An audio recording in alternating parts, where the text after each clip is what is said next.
taking you to school today. For-profit college network Apollo Group has taken a beating in Washington and on Wall Street. Shares are down 21% this year after a bad day in February. But analysts, you know what? A lot of them still actually like the stock. We've got three different views right now ahead of earnings on Monday. Trace Erden is on the fundamentals. Bill Maloney, our CMT on Bloomberg First Word, is our chart guy. And Andrew Keene, a regular, you know him well. He's got the options trade for you. Okay, Trace, I'm beginning here with you.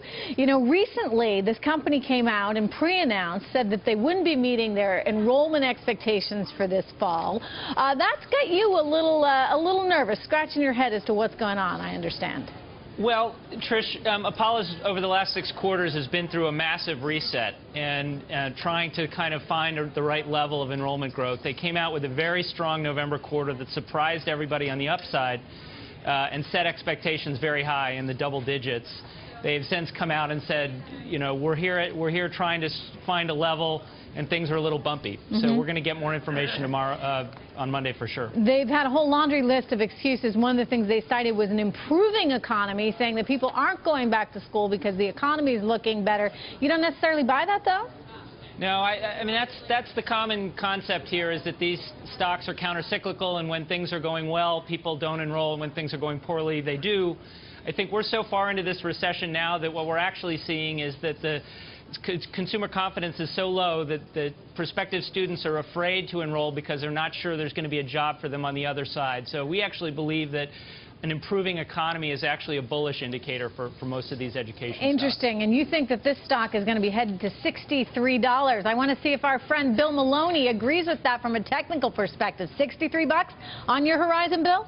Trish, it's very difficult technically to get excited about this stock. Like you said, it cut its forecast back in February.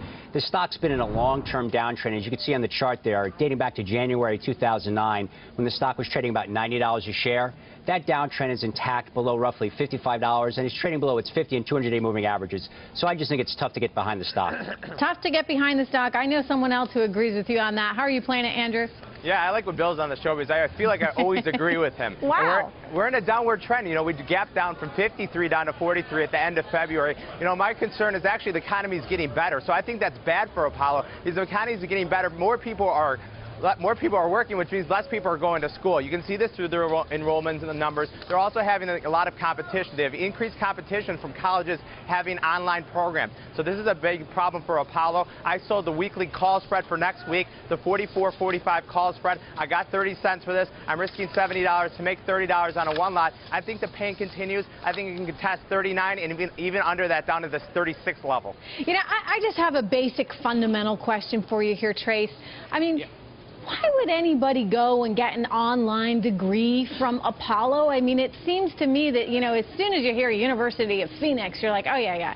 And people don't treat it or seriously, they don't respect it seriously in the workforce. And so why would people be going and getting these degrees? You know, Trish, it's funny that you say that, because the fancy people that appear on TV and work on Wall Street all have that attitude. But the reality is that among Fortune 2000 companies, a University of Phoenix degree is quite strong. You're actually teaching people what they need to know in order to do their job effectively. And Apollo's quite good at staying in regular communication with employers to find out what it is that they really want their employees to learn. As you go to a traditional school, it's all about what the professor thinks you should know based on the last book he published. But Apollo actually spends a lot of time working with employers to find out what is it that where do the skills gaps really exist right now in different sectors. Andrew, it's become a bit of a political hot rod as well. I mean, we just got news this week that student debt in the United States has reached $1 trillion. The average student graduating with $25,000 worth of debt.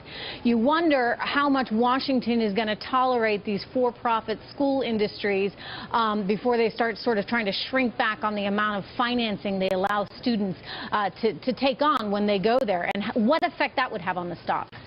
Yeah, I think there's a lot of big headwinds here. I think there's a lot of bad things, and there's not enough good things in Apollo Group right now. You know, I think they have a bad business model. You talked about the enrollment numbers going down, the regulatory problems they're having. Everything looks downward. I mean, it's down this year. Look at the stock market. We're up about 12% this year, and Apollo's down. All the for-profit education stocks are down. I don't want to be bottom fishing in this stock. I'd rather be short, if anything. I can't find a reason to get long this stock.